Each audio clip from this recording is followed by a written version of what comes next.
Is this me getting in the wrong car?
extremely happy he's back. I've celebrated that publicly, but Alex nailed it. Elon is taking the biggest risk here. It takes unlimited energy to propagate lies. You have to continually repeat them, and you have to continue to try and falsify information and hide the truth to keep lies afloat. And this simple purchase, you call it simple, the purchase of a simple website has literally cracked the matrix in real time, and it becomes extremely difficult now to run the psyops they were previously running and enslave the populace, which is their primary goal. So Elon is a hero, absolutely. And the risks you are taking, Elon, I don't think many people at home actually understand the gravity of the risks you are taking, because your ability to speak freely is heavily leveraged against your insignificance. You're only allowed to speak if nobody listens to you. And if you get big and people start listening, they're going to come at you hard. And I think, I'm not completely versed, but from what I understand, Elon's already suffering the lawfare tactics, which they're going to do. They're going to keep pulling out the hat to try and slow him down or stop. Andrew, let me interrupt before I forget. I don't give him any attention. The same law firm that came after me with these PR firms. You've just dropped out, I think, Alex. He's just dropped out? Anyone else can you? Yeah, I think he got a call. No, you got a call. Yeah, go ahead, Alex. There is a 3-letter agency running this. Not all of them, but let's just say it starts with a C and it ends with an A. Sorry, go ahead, Andrew. Yeah, absolutely. And there's liberal NGOs which will sponsor agents of the Matrix. They'll sponsor females to end up in a house party and then lie to try and then put you in a Romanian jail cell and get you sitting with the cockroaches in a dungeon. And it's a very scary world where you get to a point where you're only trying to tell the truth, and they're going to punish you for that using endless lawfare. And this battle has only just begun. But the Matrix has truly cracked now, and it's going to be extremely hard to lie to us like they did before with X, the way it currently is. And I think it came at exactly the right time. I almost, without trying to sound pessimistic, there was a point where I kind of felt like I was losing hope. You couldn't tell the truth about anything. Everything was a lie. Everything from head to toe was a lie. And they're trying to lock us all back in our houses again, and we can finally talk about it. It's truly heroic. And Elon's taking massive risk, and the respect I have for him for doing that is enormous. Absolutely. I mean, this is what happened. I'm going to shut up. So I want to hear from Elon, but this is so historic. Elon Musk's courage, and it's true, I'm saying it, has broken the back of the globalists. They'll never be able to turn this around again unless they have a nuclear war. Elon Musk has broken their back. Yeah. Well, I guess some people are afraid to die, but I am not. And you know what? It's kind of crazy because I was talking to someone the other day and I was explaining, they were asking about my seizure, how they took all my houses, all my money, all my cars, blah, blah. And I said, you never truly own anything on this earth anyway. You can have a piece of paper that says you own it, but if you piss off the government structures, they just get a judge to stamp a different piece of paper and you no longer own it. The only thing you own is your soul and your integrity. And this is the one thing they cannot take away from you no matter what they do to you. And that is the best feeling on earth. It doesn't matter if you can sell your soul to the devil and repeat what they want you to say, but then you truly own nothing. And yeah, I think that as history books look back on this pivotal moment when X was finally freed and the information of the world could finally be spoken freely, I really do believe we're on the right side of history. And if you were to ask me if there's anything worth dying for, it would be for the freedom of humanity and to be on the right side of history. So I agree with you absolutely, Elon. Yeah, absolutely. I'm just generally in favor of civilization and the furtherance of civilization. And I think we should always be concerned that we can regress as a civilization. And if you study history, you just see the arc of one civilization after another as the civilizations rise and fall through history. We've been in a period of civilization rising very rapidly, but we should be concerned that we may be cresting, we may subside, and there are many times where I get late stage civilization vibes. And I'm just worried that maybe we're cresting as a civilization and perhaps headed for a fall. So, yeah. Well, I agree with you because I truly believe, and a lot of people have said this before me, this is not an original idea, but I think as AI and machines and tech increases, a lot of people are going to be deemed useless by the overlords. And then you have to sit and decide, what are they going to do with all these people who have hopes and dreams, and they want healthcare, and they want a garden, and they want a house to live in, and they don't want to be treated like cattle. They're going to become extremely inconvenient. So I don't think many people at home understand that this war cannot be avoided. I've had a lot of people who understand why they threw me in jail in Romania and understood I've done nothing wrong. And they said to me, why do you take up this fight? Why you don't just delete your Twitter and disappear and drive a Ferrari all day? And I explained that this war cannot be avoided. You're either on the front line and you're fighting for something, or you're sitting waiting to die. You're waiting for the Mongol horde to come over the horizon and chop your head off. I totally agree. And just to throw this in there, if you read And Elon, I knew you were doing great work. When I saw you 6 months ago at the World Government Summit, where they're all saying we're going to make everybody eat bugs and we'll make the decisions to put microchips in them, and you said, we don't want a centralized system. We want a diverse system. We want firewalls. And I don't agree with this Tower of Babel you're building. They know that we go through cycles, and they want to artificially create a great reset collapse, in their own words, to make everybody else poor, consolidate power, and they'll have a smaller type 2 civilization for themselves. And I think you're trying to build a type 2 civilization, or even a type 1 civilization, I should say, for all of us. And you said we need to have a debate about. We need to have a debate about going interstellar. We've got to expand or we collapse. And Elon Musk is saying, correct me if I'm wrong, you don't stay in stasis. You either expand or you collapse. They're artificially creating. You either grow or you collapse. You don't. The steady state is basically an impossibility. So you have to pick it. You have to make a choice. Do you want to grow civilization, or do you want to decline and collapse? And because steady state is not stable. So, and I say we grow, and I say we expand, and we have more humans, and we become a multi-planet species and a spacefaring civilization, and ultimately be out there among the stars. And I think that is the exciting, inspiring thing for the future, not a declining human civilization that dwindles to nothingness and where humanity dies with a whimper.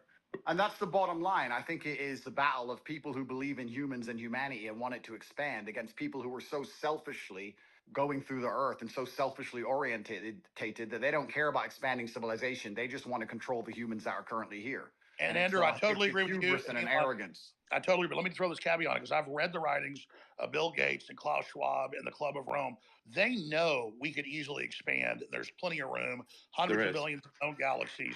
They know that this is just a seed that's going to not just grow into one giant oak, but an entire forest, an entire universe.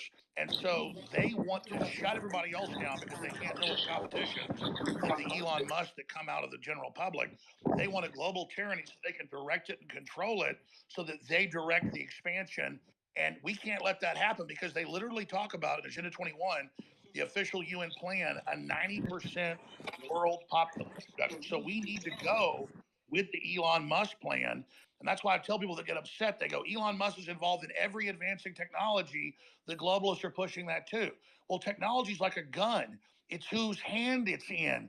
And so we need the gun in the people's hands, the gun of expansion, instead of in the globalist hands. And so just because Elon Musk is on the cutting edge of every technology, don't fear the technology like some troglodyte. Fear us not being in control of it. And Elon is saying we need to be an expansionary human explosion of competition and freedom, not some new dark age with a tiny breakaway civilization that's only working for itself. Sorry, I'm ranting. No, but you're completely right. Because if Elon doesn't push these boundaries, they will push these boundaries. And once they have the sole control and the monopoly over such technologies, it's over for all of us. And I don't think most people understand. It simply is the humanistic view against the death cult view.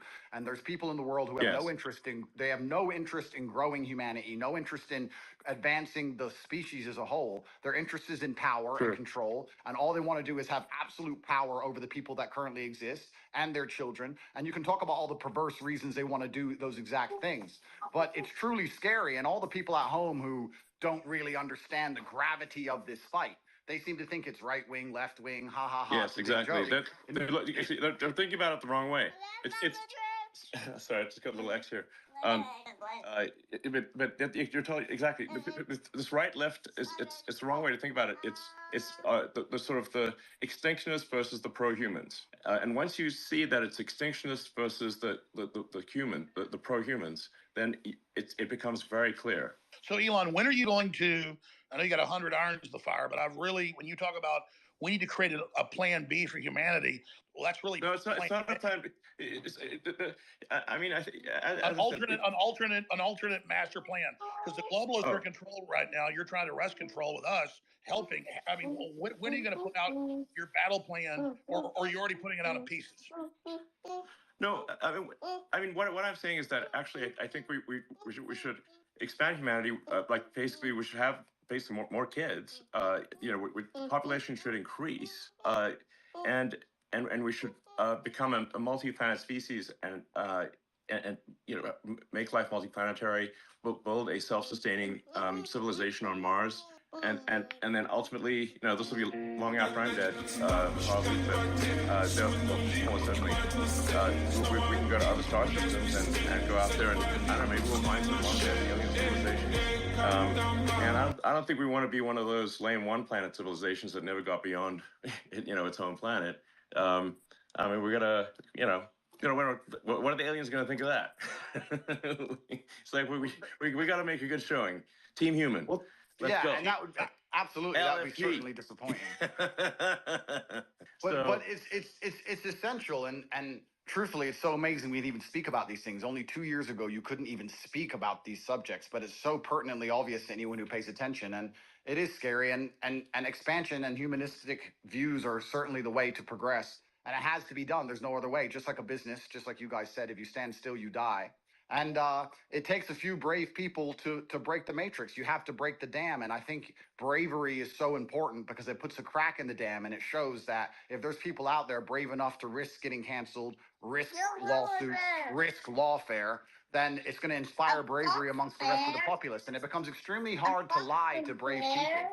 And I think that that's one of the largest pandemics of Earth today is bravery. And when I say bravery, I don't mean that in any kind of negative connotation. Bravery is being full of love and loving the people around you and sticking up for your community and loving where you live and loving your country. And it's brave to do those things. And it's love. What do the that's gonna crack globalists the teach matrix us? in the end. Children are bad. We're ugly. Humans create, all this racial division. They want us to hate each other, so we just give up, roll over, so the globalists can have the future.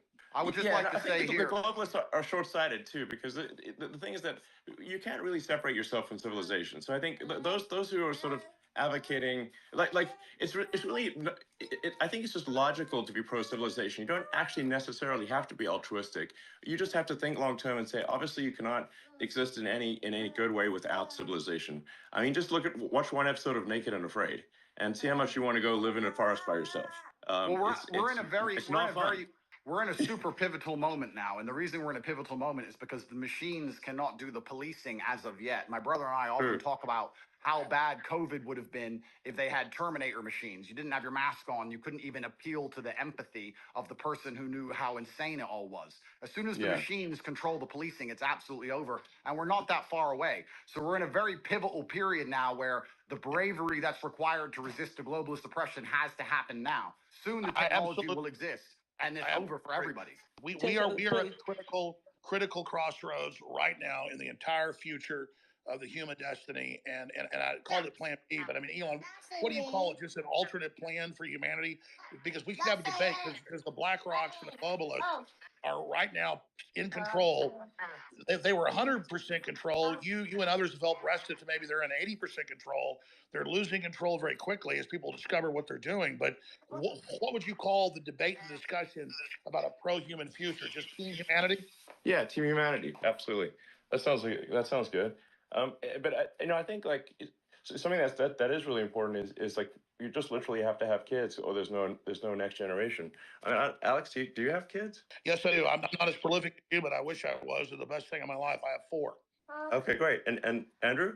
I do have a few. I won't let you down, Elon. I'm coming good. to take over your title. I'm coming to take over. I'm doing my best. I got to use my good looks for something. Well, I think we ought to encourage people to have kids and this is the bottom line argument. This is what is so important. We just talked about how the globalists are ultimately selfish and only care about their own power. Most of the globalists don't have children, and of course, because they're selfish. Here's the thing: you guys are all attacking the globalists, but if you ask a globalist, like I have friends who I would consider globalists, you ask them, their ideologies are aligned that they believe that somebody living across the world is just as valuable as somebody who lives in America. And I know, there's they've already enslaved the third world, and they're using them.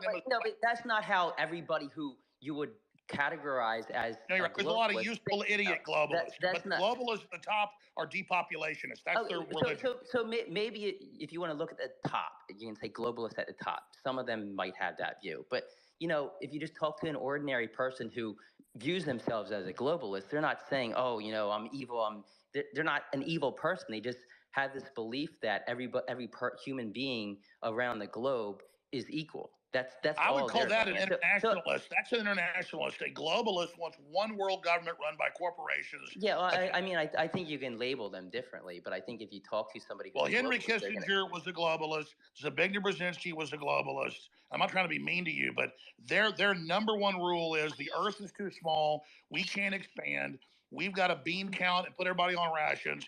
We've got to social engineer and end the normal human program because humans are failed. And they want to turn us into factory farm humans. Those are allowed to survive. I think I'll answer the question. I'll answer the question Sorry, quickly. guys. If we can just say, like, so some of these titles are a little confusing. If someone's an internationalist or a globalist, I think what can achieve some disambiguation here is to say, like, does someone have as an axiomatic belief that there are too many people on the Earth, or do they not? Do they believe that the Earth can sustain the current population, or do they think it cannot? Now, the reality is Earth can actually handle a human population probably 10 times larger than the current population. Earth is actually very sparsely populated by humans. We only see density because if we're in a dense urban environment like New York or Boston, London or something like that. But if like, here would be like a good test. If you took a plane from LA to New York and you try to drop a bowling ball and hit somebody, your chances of success are basically zero. You'd have to drop 10,000 bowling balls, maybe. Yes, you just and I'll tell you sort of something that may scare people a little bit is that there are thousands of objects falling onto Earth from space all the time. But how often do you hear about someone actually getting hit by falling by meteorites? Absolutely. There's one known case of a woman with her house getting hit by one. Elon, Yeah. I want to just respond to Ed actually for a second because again, when it comes, I think it's good to get a good counter view here. I think that there's two different things going on, Ed. I know what you're trying to say, but there's a separate point about your obligations, right? So you can, and I believe everything has been said about the importance of expansionism for humanity being pro-civilization and expansion pro-human race to win. That's like a separate axis though from saying where are your obligations where you are, right? So we talked about procreation and family, then we talked about the nation. Well, look, I have two kids. As a father, my moral obligation, I believe, is first and foremost to my family. And then let's say as a president, my moral obligation is to the citizens of the nation that I lead. And then you can worry about hunger in the Congo or whatever else needs to happen in the Darfur or in other places. And so I don't think that you're saying necessarily that life... Charity begins at home. Exactly. And that's not saying that life abroad is any less valuable inherently. And so when you say like the globalist view is that all it's saying is that all life is equal wherever it is on Earth, it's not like I think an alternative view is countering that. There's also just a separate place in terms of where you're situated. Where's your obligation, right? As a father, it's to your family. As a president, it's to your country. And just because you believe that's the hierarchy of your obligations means somebody else is the leader of one of those other countries. And that's an obligation that they have too. But that's like a different discussion. Well, the neoliberals in their own PR, they're the ones doing the worst things on the earth. They just say, oh, we want global government because we want to give Africa's representation. Then they lock them down for 3 years and starve 30 million of them to death and then organize them to flood us as a political underclass. This is cold-blooded Henry Kissinger State Department Memorandum 200. I mean, they've got... it's not black and white. I think there's two different conversations. But what is black and... Wait, can we just... I'm sorry. What is black? Go ahead, Andrew. Go ahead, Andrew, and then we'll go to Dave. Andrew? Okay. What I do believe is black and white is simply, if you read a history book, you'll see the worst things that humanity have ever done have been done with good intentions. That's what's so bad about evil acts, is that people think they're doing the right thing. And that's the most dangerous thing about it. And this idea that they look at all human life as sacred and all the same, I actually disagree. I think the reason they will prioritize people in a third world country, for example, you'll say it's because they see us as equal. I think it's because they see us now as spoiled and annoying. They don't like that we need pensions and living space and healthcare. They simply want slaves and a robot class, and they'll do anything it takes to get it, and they'll get it from anywhere they can. And when someone comes along and says, well, my intentions are good, I'm not interested in that, because you can name any Holocaust or any atrocity in history. The people didn't think they were the bad guys. They often thought they were the good guys.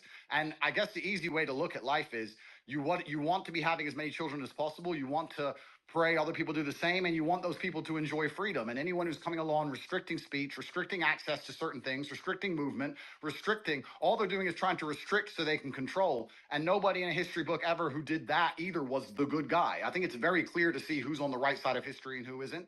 And I advocate freedom for everybody. If I disagreed with absolutely everything Alex said, I'd still be glad he's back on X. And these people can't even handle a different opinion. Do you think they're going to allow the people who have a different opinion to them to share water or share food or share anything else once they have? And the reason they don't want another opinion is they want to misrepresent what Elon Musk or Andrew Tate or Vivek Ramaswamy or any of, I'm telling you, they want us silenced so they can lie about what we said. Yeah. I agree with you. Hold on. We'll go, Jackson. I'm going to go to you right after Dave. Yeah, I'm just saying, I agree that with you there. I think that a lot of the media and a lot of these platforms do want to silence voices because they want their voice to be heard louder. So yeah, I definitely hear you there. I definitely, as when it comes to globalists, I think, it's not black and white. You're not either a globalist or you're not. I think people fall in between, and there's different reasons for why people might feel one way about one, you could say globalist idea and another. So I don't like painting people like, with a black and white pen, because I feel that everybody falls somewhere in the middle. All I know is this. That there are people that want a corporate world government whose aim is depopulation and not giving the general public access to technology by lying about resources and literally saying carbon dioxide that plants breathe is evil, and then telling us the world's going to end in 2030 and the ice caps are all going to melt, and none of that's true. So our children basically give up on the future and decide not to have children. That's all I'm saying. And Elon Musk is promoting an optimistic, pro-human future that the science and evidence shows is real and that we need. Gentlemen, I have to go. Yeah, I just want to be sort of exactly. I want to be very clear about my position. I'm super pro-human, and I mean all humans.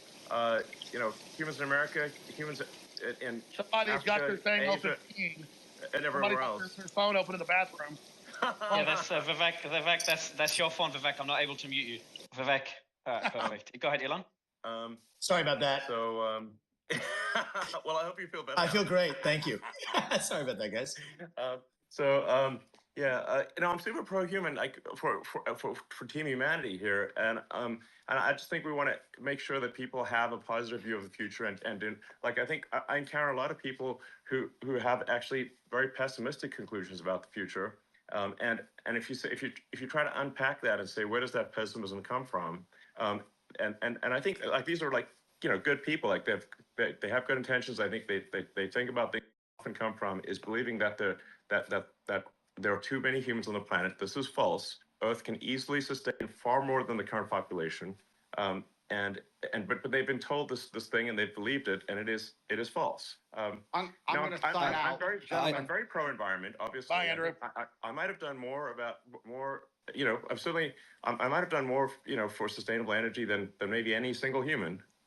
So I would consider myself an environmentalist, but I also believe in physics and reality and not sort of being alarmist about things. Something you said was really smart, and I've seen the equations. I'm not a mathematician or rocket scientist like you, but we need the fossil fuels to get to the new technologies and transfer over. You can't cut them all off and then not have it. They're blowing up the bridge that gets them there. Gentlemen, what I would like to say, my final point, I would like to say, I often get asked by people who follow me, they say, who controls the world? Who do you think the Matrix is? And I use the Matrix as a very simple way to explain that they purport a false version of reality that everyone buys into to keep your mind occupied so they can extract your body heat from you for the soulless machines, which are essentially the globalists we're talking about. And I try and say that I still believe that we run the world. There's a lot more of us than them. We still control the world. It's just down to what we will accept and what will allow them to do to us. And that's why bravery is so essential and so important. And I know I can come across as brash with my message. But you're not. Stop telling 16-year-olds. When I'm telling 16-year-olds to go and get rich and buy a fast car and train hard and go to the gym, etc., because these young men are far less likely to blindly comply. And it's extremely important that they don't psyop the next generation of young masculine youth. And that's why the system was scared of you, Andrew, because you were doing an extreme version of it to shock them out of it, to show them how to have a destiny, how to have desire, how to want to be into the future. And then that's the same thing in a different way. You're right. We still control the world, and it's down to what we will accept. And it's going to take bravery and love. You need to love the people around you and love the human race and love the place you're from. And I just want to wrap up by saying that I would never kill myself. And if they put me back in that dungeon to starve, I hope you will all do your very best to get me out, because I'm in a very we will, Andrew. Love situation. you. Can I just throw something out, because I'm going to talk to Elon Musk here and everybody else. And this is surreal. Andrew Tate and Vivek Ramaswamy. This is crazy. John. I've got a friend I want to get on. We also have Mark Dice, who's really stood up for free speech. He's on the line if he can get a quick. I'm going to leave Alex, but I just want to say welcome on Twitter, and I think there will be more truth than not, all else equal. So hail to the truth. Thank you, gentlemen. Take it easy, guys. Bye bye. Thank you, Vivek. Bye. Thanks, Andrew. Thanks, Vivek. I have one quick question. Jack. So I guess the premise as to why Alex was banned for so long was that, you know, he supposedly lied about an atrocity, and that goes against X community guidelines. That's actually that's not quite correct. The at least obviously this was before I acquired the company, but the actual reason for suspending him was he basically insulted a journalist. Well, wasn't like your purpose for keeping him? Well, he believed banned? that because the media had said that. Now he's learned that, right? I'm just going off of what. I just looked at the logs for reason for suspension. That was basically a third strike violation. The third strike violation was insulting a journalist. This is literally this was not my decision. This is literally the Twitter logs of the old people that used to run Twitter. This is what they wrote. I guess what I'm saying is, like, under your leadership, though, the suspension was kept in place. I remember you tweeted out because you're not going to bring someone back who lied about, you know, the death of innocent children. Yes. So if that's the case, then and we're going to uphold things fairly and firmly for all X users. Can we expect that, like, if Alex or anyone else on this panel lied about Sandy Hook or an atrocity again, that they would also be banned again? You already answered that. Yeah, I've already answered that. He did. Yeah.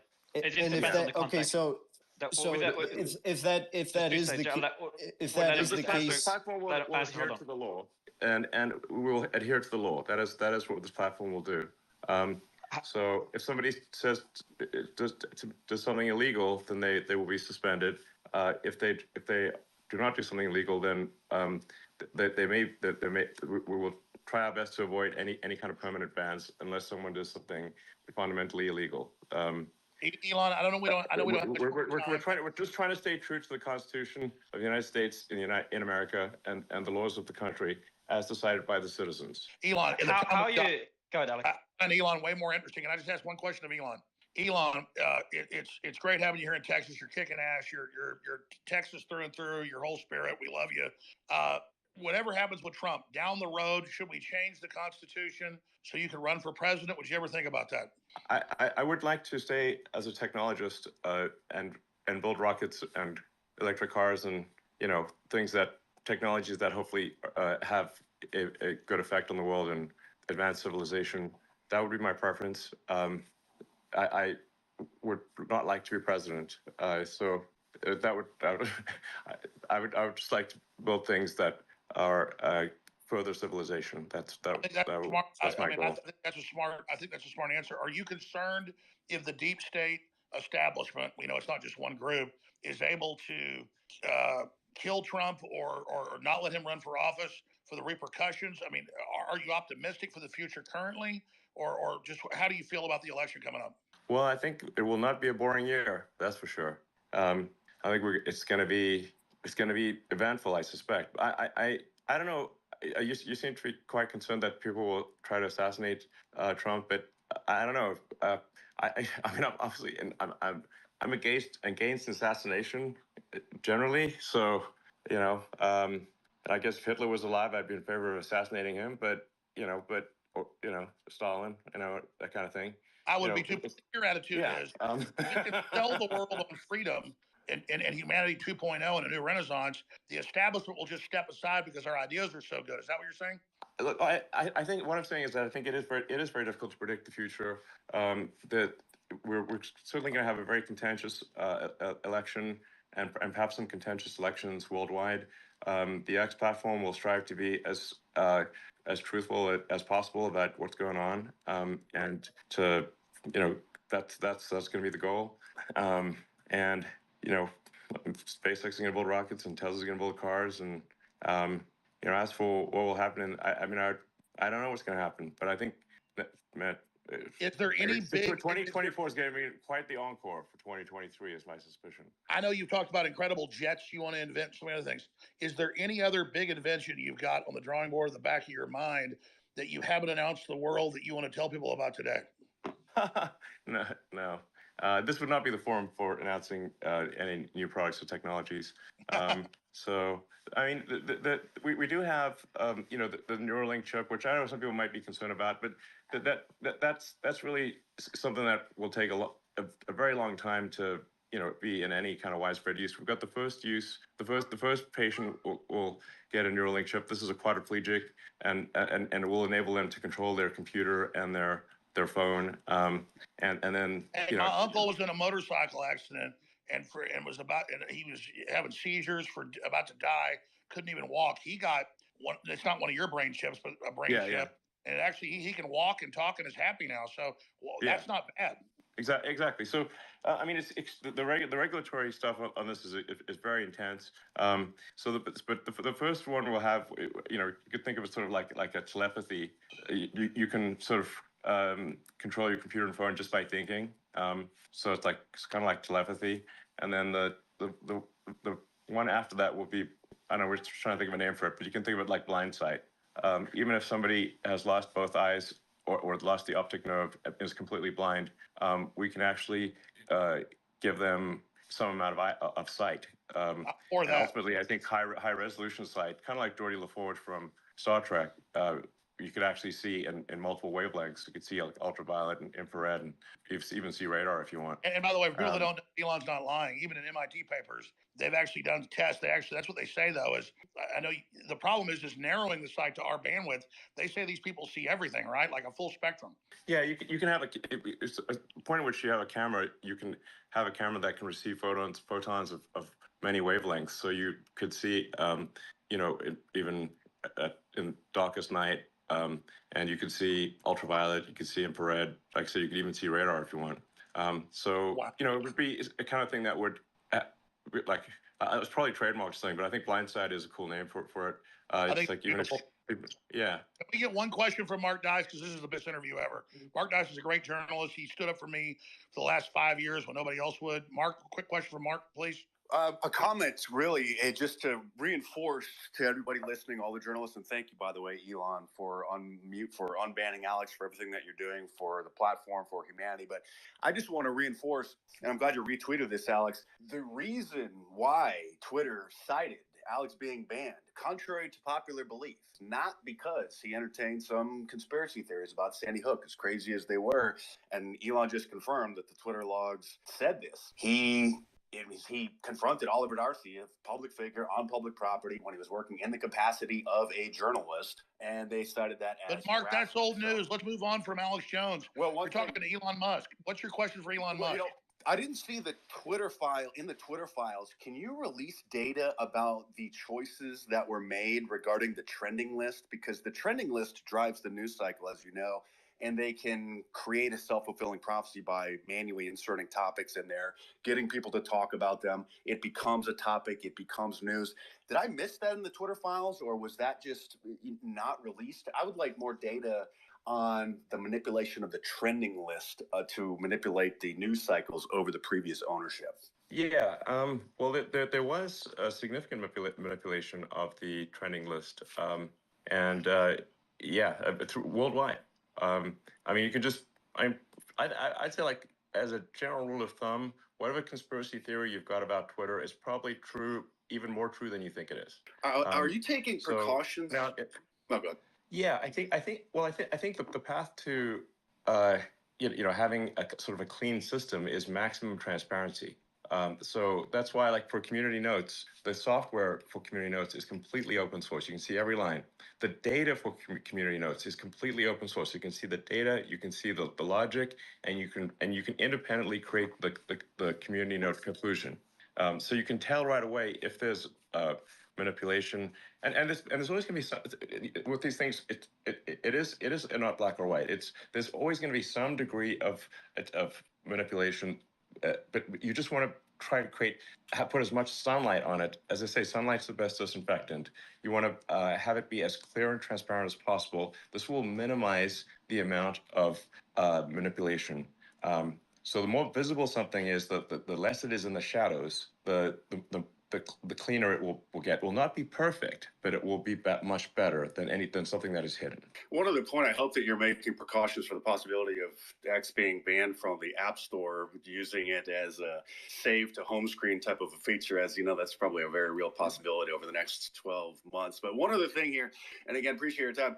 I would also just politely ask that the InfoWars account and Owen Schroyer and Rob Dew, they're employees of Alex, be unsuspended. They were lumped in with that initial suspension. And maybe I think it's time. I do believe CNN violated the terms of service of harassment. They posted a video a while ago, years ago, showing them harassing a poor old lady because she shared something on Facebook that originated from Russia. And you can see on the house, they show up to her front yard, you can actually see her address, the number plate right on her house. And that's still on Twitter. So, But Mark, let's not become them. Let's just Yeah, thank Mark. exactly.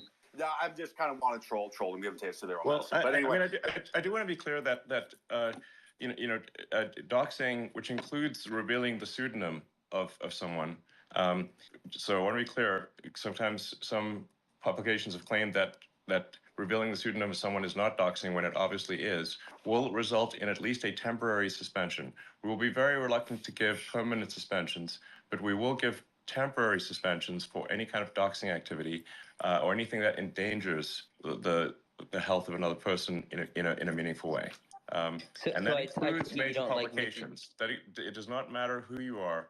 It doesn't matter how big you are or small. I should say this. There is one. We do have a UN exclusion rule, which is that if it's a head of state recognized by the UN, even if they say things that are kind of crazy, which they do, then we don't suspend a head of state. Just for the same reason that the UN allows heads of state to say crazy things at the UN Assembly. But because we need to hear, we need to hear what everybody has to say. I was just going to ask, I guess you don't like Nikki Haley's idea of basically doxing everyone? No, I hate it.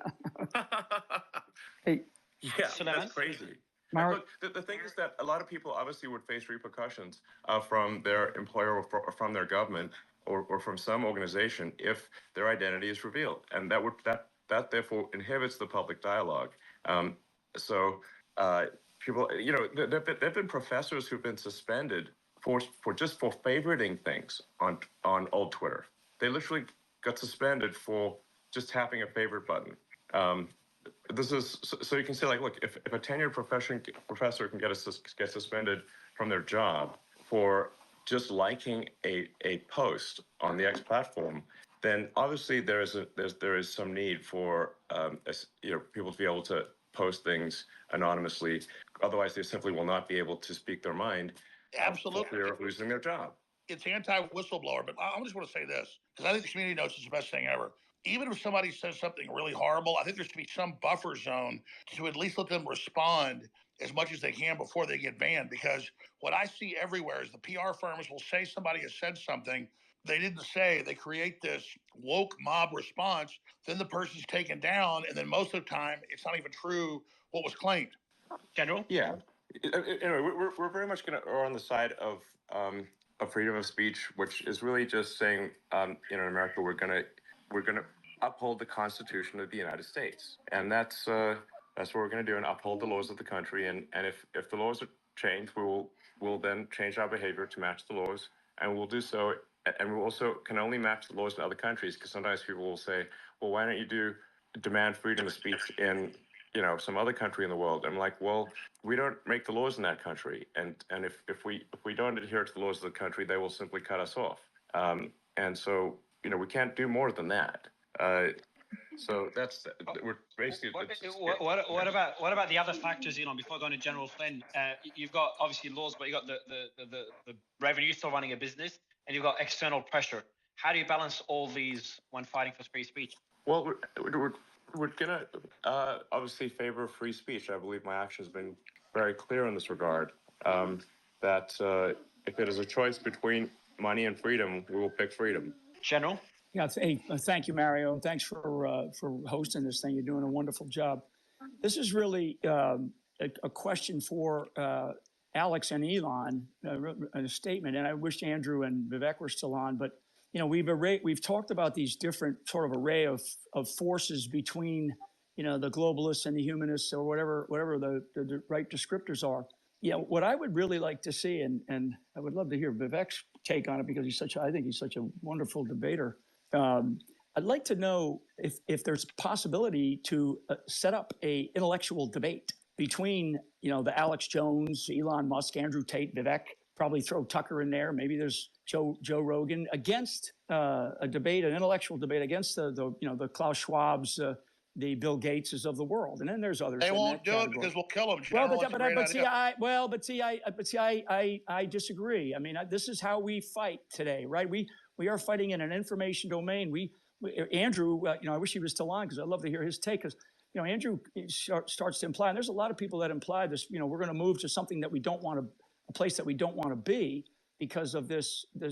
Frankly, what I see is a globalist takeover, and I'm all with you, Alex, and you and I have talked about this a lot. But what I would really like to see is an intellectual debate and a challenge. I mean, otherwise, because 2024 is going to be for the United States, is going to be a historically consequential moment in history, and I would prefer that extraordinary session that I've been listening to for the last couple of hours here, and I would really like to hear, at least Alex, because you're on, and I think Elon's still on.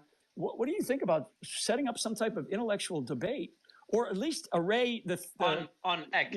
On X, yeah, as well, doing it through Spaces. Well, on X, on X, or however, yeah, I would love to see them come on X to do this, because this would be wonderful. Alex, would you be open, you and Elon, would you be open for such a debate? Well, let me just throw this in, because I'm chomping at the bit here, and then Elon will take over. It should be on X. They had the last Republican debate, and it had like 5 million viewers. This is going to have 50 million viewers. We keep acting like dinosaur media even still matters. It should only be held on X. And I would love to see it in this format, or with an added video component to it. Yeah. Yes. We challenge their intellectual ideas. Way, so I'm sorry. It's coming soon. And that's my point. That's my point. Yeah. We have to challenge their intellectual arguments. Yeah, I agree with the general. What's Mario? Debate. Hold on, Laura. I was just going to say that from a future standpoint, we are working on adding video to Spaces. So it'll just be a simple thing where you can turn video on or off, and then whoever's speaking at the video will switch to them, just like if it's I guess like a group call or something like that. Oh wow. So that I think will help. Because it's helpful to see people's body language as I speak. It conveys more information if you can see their face and their body language if they wish to. When do you think that will? We're hopeful we hope to release that functionality before the end of the year, but certainly by early next year. Huge. So that's a big technological announcement. That's a big one. That's big. Yeah. Oh, okay. I'll go to CJ. But that's very big, so that's pretty okay, easy, frankly. But yeah, it'll be cool, I think. Yeah. Well, it's just fascinating how far Spaces. I remember being on Spaces since the early days, pre-Elon, to see how far it's gone, and to be able to have discussions like this. I don't think the audience understands. There's never been any platform where voices from all sides, voices that were censored before, we're all speaking in one place. Oh, let's be clear. There's been more innovation since Elon took over than the whole thing before. I'll jump off, but I just want to say thanks to Elon. Since the rather embarrassing Ron DeSantis situation, I really have to credit the X team for making massive improvements to Spaces, because it basically did not work at scale until a massive amount of work was put into it. It obviously broke rather embarrassingly in the Ron DeSantis situation. And we didn't realize how fragile and weak it was. And since then, we've put massive work into making Spaces actually robust and be able to have, you can have, at this point, millions of people listening simultaneously. Let me be which is clear, quite Elon. difficult to do. Elon, I've never seen an interface that works this good. I mean, you've got a whole how you're doing this. And General Flynn did bring up the best question in the last 2 hours. So I'm sorry I was like getting so excited and interrupted the general. He's absolutely right. We should be challenging them to debate us. I agree with you, General. That's really a key point. I'm saying they're too cowardly to do Jack, it. How do we? Jack, your mic is muted. I can't mute you, Jack. But yeah, go ahead. Just quickly, before you continue, Alex, Elon, I don't know if you remember, I think the first space he came on, and we hit 100K live listeners, and it broke, so it wouldn't show. Yeah, true. I don't know how you do we're it, Alex. 109,000 right now, 109,000. Yeah, I don't know how you do it, but I know that that we have to do it. We don't have I think we are in a place where we don't have a choice right now. I think the intellectual arguments on their side, I just think that they're going to fall flat, and they don't really have a good argument. And Elon mentioned it early on about, how much energy it takes to lie. I mean, it just does, to lie to so many damn people. But we have to pick this fight. It has to be intellectual. Our intellectual arguments are much, much stronger. And I just think we have to have the right type of people. And, those people have been on here today and invite these people. I mean, if they don't want to come, we call them out as cowards. I mean, wait a minute. Being poor and everybody, wait a minute. General Flynn, hold on a minute. I'm going to call you out right now. Eating bugs, drag queen story time, open borders, World War III. You're saying that's not how you're saying their plan isn't wonderful? Hey, for a guy that has had to eat bugs, Alex, they don't taste very good. So, yeah. I'll go one step further. I think we should see a 2v2 MMA duel between Elon and Alex versus Klaus Schwab and Bill Gates. I think that'd be the real. I think Elon should call him out. It'll be bigger than the top UFC fight. If those cowards will show up, my God, it'll be their Waterloo. Elon, you know how the media works. Do you want to call them out, and then you'll get that snippet all over the media? Well, I'm certainly happy to have a debate with Klaus Schwab or others. I think you guys have maybe been following what's going on in Davos more than I have, and certainly more than the vast majority of people have.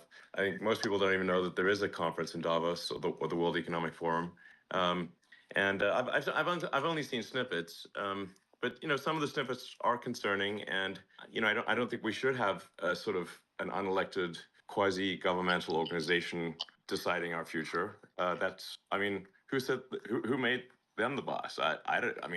Do people even know that they're doing this? I'm not okay with some organization, that I don't vote for controlling, my destiny or that of other people. I don't know if they're necessarily fully controlling, but they certainly are influencing things. And and it's I just don't. I think an unelected world government is not a good idea. Well, how much Elon Musk breaks the internet? Elon, on that point, CJ, I'll go to you right after for a question, then Suleiman. But on that point, how much control, you kind of changed it, whether control or influence? Because on one side, you've got people that say, they control the world. Every decision is kind of influenced or they make that decision behind the world. On the other side, there's the people making the argument that they're trying to do the right thing and things are being taken out of proportion. It's all a conspiracy. Where do you think on that spectrum, in your opinion, we stand? Well, I mean, the original premise of the World Economic Forum was to have some kind of forum where there would be interaction between government leaders and commercial leaders, sort of heads of corporations and governments, and that there would be some forum for them to talk.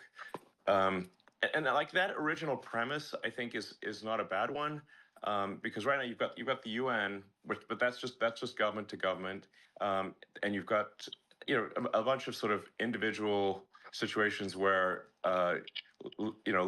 commercial leaders will meet with government people one-on-one, but there's the sort of the good part of the World Economic Forum is it's probably good to have some dialogue between commercial leaders and government leaders internationally. That's I think the positive side, and that's originally how I heard about the World Economic Forum, and I was invited to speak there many years ago, which I was just too busy working, and I was like, well, I can't really go spend 5 days in Switzerland. I have work to do in America. And they really wanted me to come talk there, but also pay them $20,000. And I'm like, that doesn't make sense. So I declined the invitation. Now it does seem that since inception, perhaps this organization has gained a bit too much power, and a bit too much influence. I think it probably, it should have less power and influence, is my opinion. Elon, I have a See, Jeremy- quick question. You tweeted about the imprisonment of the American Chilean Gonzalo Lira in Kharkiv, Ukraine yesterday. I'm curious if that imprisonment of an American for speaking his mind on YouTube and X has caused you to consider further support for Ukraine, albeit through Starlink or other means. And also, unrelated to that, can you provide any updates about Starlink for Gaza? Yeah, I mean, I generally think, look, I understand that if an American citizen is in another country and violates that country's laws, or what those countries' laws, even if their actions would not violate the laws in the United States, that person would then be put in prison. But in the case of Ukraine, the United States is providing a vast amount of aid to Ukraine, and the United States government has an obligation to protect its citizens. And so I think, even if one disagrees with what that I guess YouTuber or journalist, depending on your perspective, what they posted, I feel uncomfortable sending massive aid to Ukraine if they're putting American citizens in jail for doing videos on YouTube. That's not cool.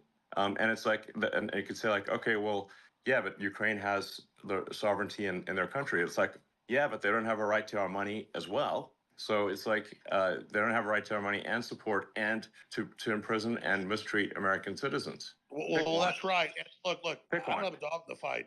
Russia, Ukraine, it's an old ancient fight between the two countries that's been going on for 1,000 years.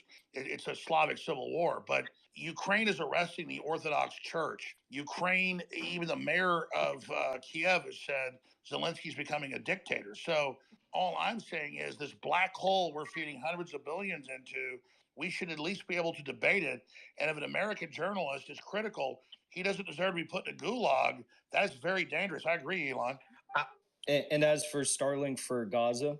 Yeah, and on the Starlink for Gaza front, I mean, obviously that place is currently a war front next level.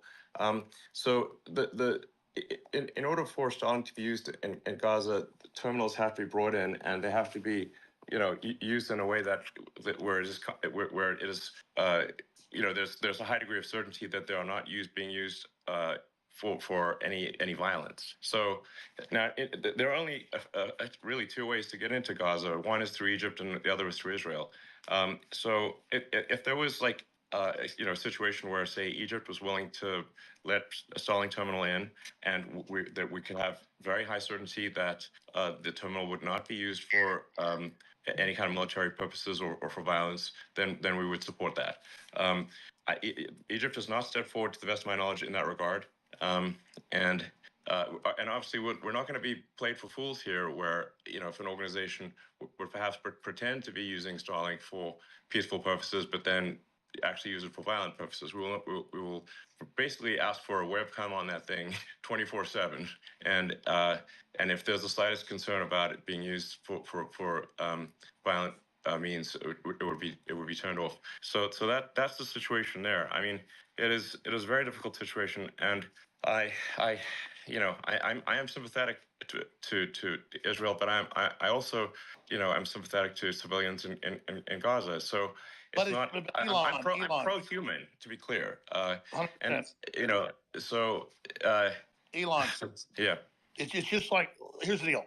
I'm not pro-Russian. I'm not pro-Ukraine. I hate the war. I'm pro all of them. I agree. But when you learned that they were using Starlink to rig up robot boats to blow up battleships when Russia said they were going to launch nukes if they did, you didn't sign up Starlink to be a weapon system. It's very fair to say it's my company. It's my. Well, yes. To be clear, the Crimea and the sort of sea around Crimea was an officially sanctioned area by the United States, and we were not actually the Starlink cells were not turned on in Crimea, in the area around Crimea, because of U.S. law would prevent us from doing so. there was a Ukrainian attempted attack on the fleet in Sevastopol, and I got an emergency call saying like, hey, we need to turn on the cells around Sevastopol. And I'm like, well, that's currently a U.S. sanctions zone. We would need permission from the U.S. government to do so. And in fact, I don't, and it would also mean that we are directly complicit in an attack on the Russian fleet directly. It wouldn't be, there's no plausible deniability here. Now, if even though I'm not the biggest fan of President Biden, but if President Biden had called and said, as the President of the United States, I'm asking you to turn the cells on, I would have done so. But we did not get any such call. We were only called by the Ukrainian government, and the Ukrainian government is not my boss. So it's like, and so we can't, like, it would actually be illegal for me to turn on Starlink cells at the request of a foreign government in a sanctioned territory sanctioned by the United States. That would They were setting a you violation up. of U.S. law. So it's like They were setting you up like Cindy Bad Pigs. yeah, but the media misrepresented it as I turned off the cells. This is not true. They were never on. So and if I had turned them on, I would have broken U.S. law. And I would need an exemption from the State Department and express written permission from the president in order to do. And that's why Blinken. Yeah. So, and I do think we need to be cautious about escalating that war, and we need to find a path to peace, and not sacrifice the flower of Ukrainian and Russian youth, ultimately for nothing. Or for a few miles of territory, which is currently what's been going on for the past year. Do you think with the sentiment? I've got a question. Let me So let me go to CJ and I'll go to you. Let me go to CJ and I'll go to you right after. CJ? Mario. Hey, Mario. Thank you. Laura, thank you yeah, so go much. ahead, CJ. Yeah, thank you so much, Mario, for hosting this. Elon, my name is CJ Pearson. I'm a 21-year-old conservative activist, and I currently work at Prager University. And General Flynn made a really important point a little bit earlier about how Twitter has made it super accessible for conversations like this to happen, debates and discourse. And Alex, I think, also made the point earlier that if you look at the debates and the viewership that they've had, you don't really see them reaching all that many young people via traditional cable channels. And one idea that conservative activists like myself have had, different Gen Z conservative influencers have had, is having a Gen Z moderated debate or town hall with the Republican primary candidates and exclusively streaming it here on X. What would you think about something like that? Do you think that would be a way for America's next generation to hear different ideas that they obviously aren't hearing currently on their college campuses? Well, actually, I don't believe in exclusivity, but I think that that not doing it on the X platform makes no sense. Things should be done on the X platform because it is the most widely accessible platform. It is where you will see. It has by far the most reach. The X platform has by far the most reach of anything. Although like I don't this conversation, I don't know, might top out at maybe a few 100,000 people live, but it will probably go viral afterwards, and I don't know, probably have 10 million people listen to it, or 20 million. We've had on the Mutiny space, we had 18 million listeners from memory. Yeah, no, when we did the exactly. Russian so I mean, the way to think of this platform is that there, on an average day, there are over 250 million people on the platform. That's an average day. Some days it's more like 300 or 400 million. And a really crazy day could be like 500 million. So, I mean, we're at times we're starting to approach 10% of all humans who are online are on the platform. Well, Elon, so it's a very big number. And we're not even, and we're obviously not active in China. X doesn't work in China. Actually, it works on international phones, but not domestic phones. And I believe it is also does not work in Russia. So that's. It's more. I think we do exceed 10% of all humans at times on this platform. So it seems crazy to ignore this platform because then you're just going to reach far fewer people. Well, Elon, bottom line here, the proof is in the pudding. You judge a tree by its fruits. You are the only massive platform that's open and free. People are hungry. It's exploding. This is the example for the world. And we're trying to stop war. We're trying to create a pro-human future. This is what this is really all about. I've been very honored. Alex, before you're honored, just to give you an idea of how Spaces works, and just in the last couple of hours, that was meant to be an interview with you. Then Elon jumped on, Andrew Tate, his brother. We just had Vivek jump on, and Matt Gates just jumped on as well. Loved it. And that's one thing. One thing with Space, you just never know who could come up. Matt, how are you? I'm great. I'm enjoying hearing Elon's perspective on adding value to all of our followerships and allowing us to engage. Your thoughts on Alex Jones being back on the platform? I think it's great. Alex has been someone who's provoked a lot of critical thinking from policymakers and broad audiences. Of course, there are things that I'm going to say that would offend people, things that Alex would say that would offend people, but I think they'll just have to be offended. I think it enriches the discussion to have Alex back. Suleiman? Yeah, I've got a few questions. My first question is, we've seen extremely positive steps in terms of the return of Alex Jones. We've seen the return of Andrew Tate. We've seen the return of President Trump. And so X is definitely moving towards a free speech platform. My question is, when will we be able to get to a situation where it's completely free speech and it's just based solely on following the legal laws of the country? I know it's a process and it takes time, but how far do we envision this happening? How far in the future? Well, I think we've made dramatic progress over the past year. It's only been a year since the acquisition closed, and it's been quite difficult to. We had to not just keep the wheels on the bus, but upgrade the bus whilst going down the highway. Well, Elon's cut out. Thomas Jefferson said, "We will not be transported to a state of liberty on a feather bed." Go. Is Elon back? No, I think he might have gotten a call. No, you're back, Elon. Okay, sorry. Yeah, just saying it's been quite difficult to keep the wheels on the bus and upgrade the bus while barreling down the highway at 100 miles an hour. So that's kind of where but I think we've made tremendous progress in a year, and I think that progress I think is accelerating. We keep cleaning up the code base and simplifying it and providing more transparency and providing more clarity and obviously improving freedom of speech and getting closer and closer to the law. And I just want to say, with respect to the law, I am a strong believer in the law. So you'll sometimes read an article where it sounds like I'm some crazy maverick who just likes breaking the law. It's like I am subject to so many laws that I might be hundreds of thousands of laws, maybe millions. When you think about Tesla and SpaceX and Starlink, and all the countries that they're in, and all the regulatory regimes, and all the rules and regulations that we have to adhere to. And the amazing thing is how closely we actually adhere to the law and follow the law and do what countries believe is right and legal. And once in a while, in a very rare case, I might disagree with the law or regulation, but we will not willfully violate it. So what I'm trying to say is I'm extremely law-abiding. Elon, I totally agree with you. I don't know how you have the energy. People talk about Trump's energy. Your energy is insane. Where does your energy come from? Going back to being a child, did you because we know the universe is a loop or a figure eight, it doesn't just go in one direction. Did you have inklings of the big things you were going to do? Or when you were a child, did you have any foresight about what you were going to be doing?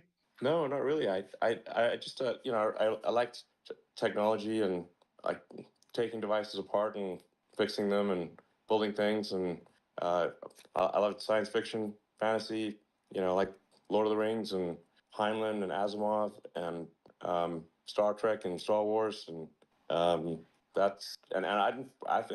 didn't know what I was going to do. I liked programming computers. I found programming computers to be intrinsically interesting.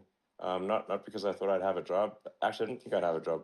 I know you could even make money writing computer software, but I was just interested in it in and of itself. So I'd program computers all night by myself, which is not, it doesn't appeal to everyone. That's, I think, actually quite an unusual thing to want to sort of type strange symbols into a computer all night, essentially by yourself, is not what most people want to do. But I did like doing that, and but also like hanging out with friends and stuff. But no, I didn't think any of this would happen. I would say I have a philosophy of curiosity, which is that trying to understand more about the nature of the universe and our place in it, and that's why I studied physics. Not for career reasons, just try to understand how the universe actually works, and what has good predictive value. And physics has got very good predictive value, so that's why I studied it. Then give us your predictive value, gut level. Elon Musk. This is like beyond any Hollywood movie where we're at right now. Does humanity survive? Gut level. You've got all these great children. That means you bet on humanity. Do we make it to the next level? And what is the next level? Elon, you there? Sorry. While Yeah. waiting for yeah. Yeah. So you need one needs to think of the future as probabilities and not certainties. So then any given action that we do can affect the probability of a good outcome. There are no certainties that I can determine, or at least I don't have a crystal ball that can. So we're changing the future. Yes, I think by our actions we can individually take actions that improve the probability of a good future and the furtherance of civilization. And I think we should take those actions. And some of that involves we got to have kids, or there won't be a next generation. And we've got to educate them well. And I think like I said. So don't hold. Let me say this point. Civilization. Yeah. Let me ask this question, Elon, because you're obviously a genius. We're here talking to you right now. Don't predict the future. Be the future. Yes. The best way to I think, and I forget who came up with this, but the best way to predict the future is to create it. Yes. I do want to. Jason Calacanis is here, and they've started. Yeah, let me go to Jason quickly, Suleiman. I'll go to you in a bit. Jason, a quick question to you first. Would you have Alex Jones on the All In podcast? Sorry to put you on the spot. Well, I have him here now, so would it be okay if I asked him three questions? Please, go ahead. Yeah, but Elon's far more fascinating. Please ask Elon questions. Jason. Well, Alex, my first question for you is I'm curious if you'd be willing to answer three questions about the Sandy Hook parents. Oh, great. Yeah, sure. Go ahead. Well, I mean, you now have your freedom of speech and you're here. So I think a lot of people are wondering what theory or evidence led you to believe that that was a fake, staged situation. He's already answered these questions. Yeah, every time we're here on Spaces for the first time. Let's ask him. He already answered this like 40 minutes ago. Yeah. Let me answer this. Everything I say is misrepresented. You'll say I'm saying it again. I believe it happened, and I'm sorry, and I apologize, and I'm done. Okay. And so, what did you get wrong about that situation? Like, what led you? Because you've investigated these situations many times, right? That's kind of what you do as a journalist or an entertainer. And so, what did you get wrong there? And then, Elon, what real world harm did it do? Let me answer your question. I respect Elon. I answered this question. I said it's probably the last time I'll ever talk about it. I'm not going to live in Groundhog Day. I believe Sandy Hook happened. I've been through hell over it. I was not the guy that first questioned it. PR firms blew it up and made it my identity. It's not my identity. My identity is humans' future, Team Human. What Elon Musk is doing, I'm never talking about it again. That's your answer. Got it. Okay. So what would you do differently in the future, when going after some conspiracy theory like this? And do you believe that when you go after these conspiracy theories, they can have real world harm, i.e., your fans knocking on the door of Sandy Hook parents? Yeah, I get it. If I would comment on what people are saying on the internet, when something has 50 million views, I will be blamed for their questioning. So I'm very careful about that now. I didn't realize I had 30 million viewers a day back then because I wasn't looking at the analytics. But yeah, I've learned a lot of lessons that the media and PR firms will misrepresent what I'm saying to then attach themselves to me and play victim. So I'm not talking about it. I won't even say the name of it. What I will say is I'm at X right now, and it's blowing up and taking the planet back for humanity at Real Alex Jones. People should follow it there and hear what I actually say, and I don't talk about the school shooting. That is not who I am. That's what PR firms. Yeah, Jason, I should say that the Sandy Hook issue was the first thing I raised with Alex. He did answer it at length at the beginning of this the conversation. So I think you may not have heard the. Yeah, I didn't hear the start of it. I was alerted to this towards the end. I think the issue, Elon, candidly, I'm not saying I'm not commenting whether I agree or disagree with his answer, but it was the very first thing that I asked when I got on this Spaces conversation. Just as it was the first thing that you asked, I think it's for people that care about whether there's sort of empathy and whether somebody has been cruel or mean or something. That's like the first thing they're going to ask about, and so that was the first thing I asked about. And it was answered. Once somebody can agree with that answer or not. And no matter how many I did ask it. No matter how many times I answer it, it's never good enough because I'm that guy. I'm not what they said. I covered the internet questioning it. I've already said I'm sorry over 500 times, 3 or 4 times today, but it's always the same question. I'm not that guy. I won't even say the name of it. Yeah, I think people actually will eventually get tired of you answering the question. When is that? 5,000 I years? think for someone who started out who's listened to the whole spaces, they probably are actually tired of you answering the question. To be frank, I certainly am. Patrick, are you there? Patrick, are you there? I am. Can you hear me? We can, yes. Fantastic. I don't have any questions. I just have a comment to make. The biggest thing is, and I heard Jason's question, and I know Alex answered it at the beginning with Elon, opening it up with him. I had Alex on, I don't know, Alex, it was a couple months ago or something you were on. We had a great exchange together. The best part about this is the following. I applaud Elon for the fact that, just a few months ago, he said he's not going to have Elon on, he's not going to have Alex on. And then after seeing what the audience wants, the survey comes to 70-30, and keeping that commitment for allowing Alex to be on. The people who have different strong opinions, who are humanists, who want to defend freedom of speech, defend the same rights that we have, we're finding each other. And I just want everybody to remember this. Go back to September of 2022. When Professor Galloway said Elon is full of it, he's not going to buy it, he's toying with all of you. And then Elon bought the company, whatever the price of the company was. Some said it was 50% more. It was a $20 billion company, $30 billion company. He paid the entire number. He didn't have to do this. If that purchase wasn't to be made, think about where America would be today. I want everybody to think about that part. It's been 13 months since then. It's pissed a lot of people off. The fact that, Elon, I applaud you for standing up to folks who you're saying what you're saying to advertisers, where what do you have to do? Be a slave to them? They have to constantly put that fear in you. We applaud you. You got a lot of people backing you up. Alex, it's great to have you back on. Pushing the envelope. You could be wrong. Everybody could be wrong. It's not like all of us are always right. We have the ability to be wrong. And when we are, and people can challenge us and move on, and then they can make a decision. Either, look, I don't like Alex, or I like Alex. Great, no problem. That's the freedom of, you have to pick and choose to like somebody's views or not. But the biggest factor here is somebody had the courage to use their resources to buy a platform like this, to give everybody else the freedom to debate, to argue, to give their thoughts, to give their opinions. And then at the same time, if you're wrong, you admit to it. If you're not, you stick to your guns. But best part on what's going on to the world right now is we are finding each other. The fighters are finding each other. And that has got to be a very scary thing to people who oppose the concept of freedom of speech. So I have no question for Alex. I have no questions for Elon. I just wanted to jump in and applaud everybody, even those who debate, even those who agree, even those who disagree. Future looks bright. The right people are finding each other. And I applaud all of you. That's all I wanted to say. So, Patrick, beautifully said, brother. My man. Remember, Patrick, I apologize for Sandy Hook on your show 5 years ago. Remember that, Patrick? I remember that. Patrick, question for you then. You've been here a few times and you've uploaded Spaces and X. When is the show? I think you've got 2 million subscribers on YouTube. When will the X version launch? When will the X version launch? I've never had a conversation with Elon. We've never had a sit down. I totally support what they're doing. Right now, what we're doing is we're starting to upload all our episodes on X, as well as we're putting on other platforms. But the direction this is going, with a few asks that was made where we can now watch the video on 2.0 speed. I'm a 2.0 speed guy. X I like marks to the speed spot. it up. X marks the spot. X is it.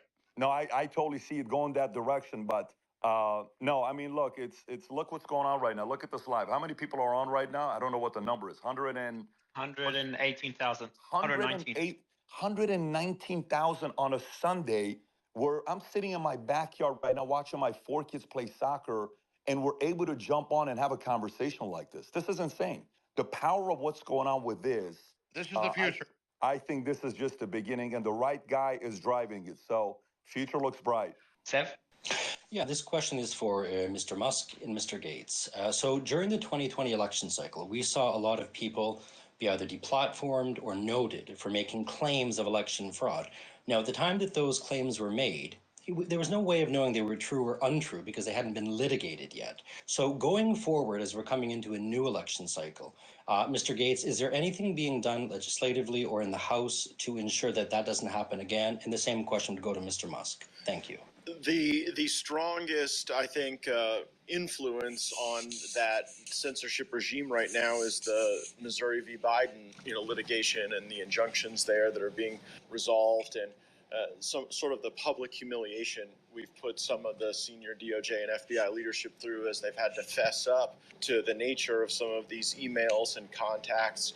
We've brought the journalists that have been covering this, Schellenberger and Taibbi forward to kind of repeatedly try to set that deterrent. But I think that it's not just about election. It can be about any number of the things that the federal government wants to control the four corners of discourse on.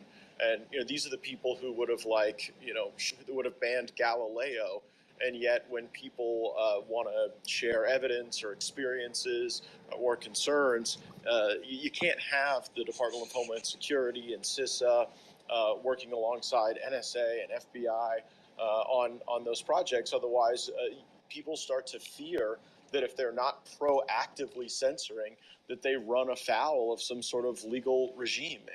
And it's also sickening if you just track the extent to which a lot of these senior lawyers oscillate back and forth between big tech and the senior positions in our government that decide these things. So Republicans in the House should be taking a stronger stand. In my view, we should be putting riders on the funding for CISA and FBI so that anything that would occur there would be so clearly outside the law that it would draw sanction. But instead, we continue to govern by these continuing resolutions that don't gate resources away from that censorship. Well, actually, Congressman Gates, the fact you mentioned that about the FBI and CISA, this has been the huge thing that's come out of the Twitter files, and it was a two-way street. So while you're tracking what the government was doing in 2020 vis-a-vis censorship, really leaning on regards to the Hunter Drive laptop, which we released in October of 2020, this is actually a huge question for X going forward into 2024, because Elon, you've said that you want to be in working in conjunction within the confines of the law. But the question is, if that law is being enforced by the law enforcement agency of the FBI or the DHS, and then they come to X and say, these posts need to be censored, this information need to be censored because we've determined whatever it is, how does X make that determination? Well, if we believe that something is not in accordance with the law, then we will ask a judge or jury to make a decision. So I've been here. we don't have much of it. That is the best we can do. And I just want to. You just cut out again, Elon. You got a call. Oh, sorry. You're back. Yeah, I just want to be clear that the X platform will aspire to be as neutral as possible. And that's to be as open and transparent as possible. I think we will be. I think we will achieve maximum transparency. I think we'll be fully transparent. Hopefully by early next year. But I'm confident we'll be fully transparent by the time there's an election next year. So basically people will just see anything that is happening on the system, and nothing will be hidden. That is the goal. Well, if those agencies, though, the FBI, the DHS, et cetera, if they reach out to X, I believe they called it defensive briefings in 2020 regarding, which eventually culminated in the censorship of Hunter Biden. If they started reaching out again, would that be something that you or the team, and no, I can understand if you don't want to answer now, but you would consider making public? We will be as transparent as possible with that, and frankly, if I think a government agency is breaking the law in their demands on the platform, I would be prepared to go to prison personally if I think they are the ones breaking the law. Redhead, and then Alex and Benny. Right, great, thank you. Hi, everyone. I'm Josie. I'm the redheaded libertarian on X, and I'm a revolutionary historian, and I do outside media work at timcast.com. I just wanted to jump back to X as a free speech platform. Elon had mentioned constitutional speech will be protected, and there's some confusion as to what that constitutes, constitutional speech. So I just wanted to help kind of clarify that for some listeners who might have questions So the speech and expression, which are not given protections in America under the First Amendment, include incitement, defamation, fraud, obscenity, CP, fighting words, and true threats. The government does have power to make blanket regulations on speech, including time, place, manner. That's usually done in the form of permits. And when it comes to slander and libel, those are defamation adjacent and need to be proven, as there's no such thing as a false opinion under the First Amendment, only a false fact. But many times, by the time the due process is through, the damage has already been done. I mean, we saw that with the Me Too movement, particularly with Justice Kavanaugh. We saw that with Alex Jones, the Tates, Nick Sandmann, Kyle Rittenhouse, where the kind of propaganda machine took over, and truth was lost for a period of time.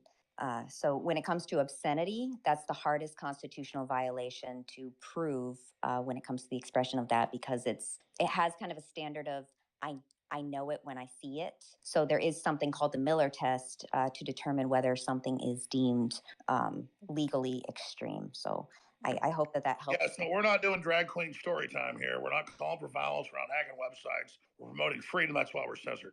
Yes, exactly. Alex? Yes. Hi, I So just Alex, wanted to. hey, Alex. No, you're good. I just wanted to thank Elon for his commitment to free speech, reinstating Alex. Of course, welcome back. And I just wanted to, I think it was Mark Dice earlier who raised this with Owen Schroyer's ban. I just wanted to note that it didn't have anything to do with the InfoWars thing. It actually had to do with the fact that he called for people to come to a rally, and Media Matters actually did a hit piece, and they said that it would violate Texas's social distancing order. So that's how they actually got him banned, was through a Media Matters hit piece. So in response, Twitter 1.0 banned him. So I just wanted to get any thoughts on that. Oh, it's perfect timing. Elon, maybe you can also give us an update, if there is any, on Media Matters and why you decided to sue them. Yeah, Media Matters is an evil propaganda machine. So I just generally am against evil propaganda machines, and so we are suing them in every country that they operate. And we will pursue not just the organization, but anyone funding that organization. I want to be clear about that. Anyone funding that organization we will pursue them. Media Matters is an evil propaganda machine. They can go to hell. I hope they do. So based. Yeah. Benny? So I need to just step off the call at this point. So I just have some family obligations. But I think it's been certainly a very interesting conversation. I suspect this will go viral. Probably snippets of it will go viral in a way that don't entirely represent the situation. I hope that anyone who reads about it or hears about it actually just takes the time to listen to the entire Spaces conversation. It will be saved. I suspect there will be probably many millions, if not tens of millions of people listening to the conversation. I just hope that they listen to the whole conversation and not just small parts of it. Elon, I totally agree. And let me just say, thanks for reinstating me. I'm going to do the best job to not be misrepresented. And I thank you. And I thank you for the freedom you're promoting, the pro-human future. We're on Team Humanity. Thanks for spending 2 hours with us plus. And this has just been surreal. It's really been amazing. So X is where it's at. Thank you, Elon Musk. You're welcome. Like I said, I'm very much in favor of supporting in the United States, the laws and Constitution of the United States. And I think if we start eroding, if we erode freedom of speech, we erode the foundation of democracy. The bedrock of democracy is freedom of speech, and we must do everything we possibly can to protect that. Thank you. Well, thank you, Elon, for all the time. And I want to thank this whole crew. I'm going to be posting a lot of stuff at Real Alex Jones on Twitter. People should follow us there. And this has been the most epic interview ever. I love this new Spaces system. And it's just good to have my identity back so I actually say what I actually said versus him misrepresenting. I'm not perfect, but God bless you all. And I really appreciate Elon Musk and everybody else that is promoting free speech. That's because we don't have free speech. We have nothing. Want more content? Early access? Bunch of perks? Click the links in the pinned comment. AG1 has given me a massive, meaningful boost in energy, allowing me to do a lot more every day, including using my brain more and using my body more. I highly recommend you guys and girls check it out. It's an excellent way to fill in nutritional gaps. It's got 75 high-quality vitamins, minerals, and whole food source nutrients, plus prebiotics and probiotics.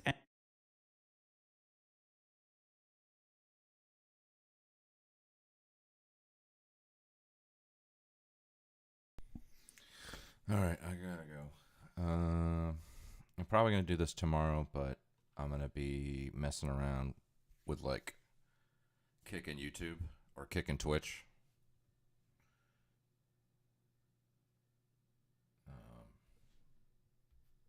Yeah, there's like all kinds of settings and stuff I'm gonna have to figure out between that.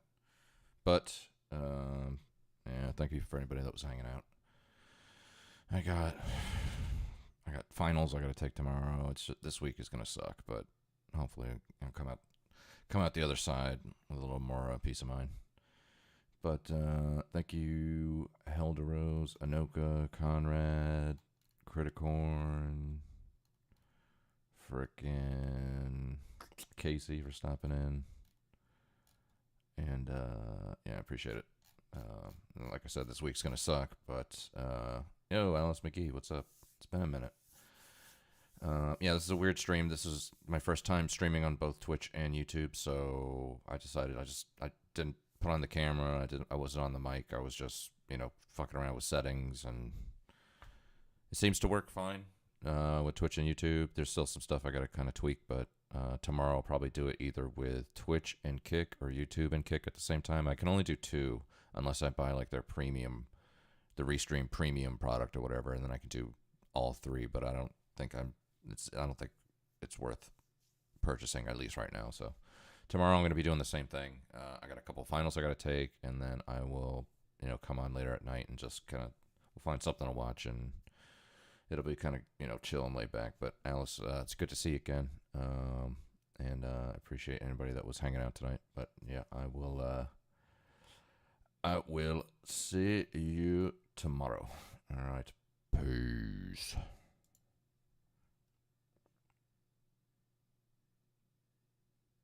Yep. Thanks, Alex.